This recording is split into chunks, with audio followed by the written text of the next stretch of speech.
Oi, oi, oi! Hoje eu vou estar ajeitando a minha sobrancelha. Como vocês podem ver, ela tá meio assim. Eu dei mais um pouco de zoom. Esse lado eu consegui filmar bem direitinho. O outro lado ficou bem falho, mas dá pra ver que tá muito ruim.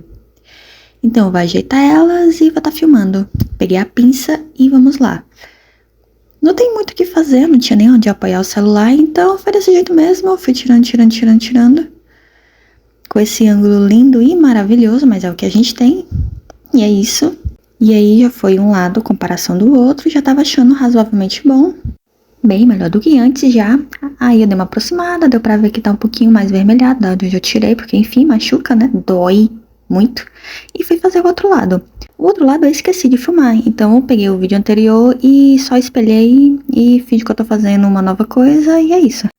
Aí já com o resultado final de como é que ficou essa tentativa de fazer a sobrancelha sozinha, eu fiquei muito feliz, bem melhor do que eu imaginei. E como diria a filósofa contemporânea Gisso, not bad but not good.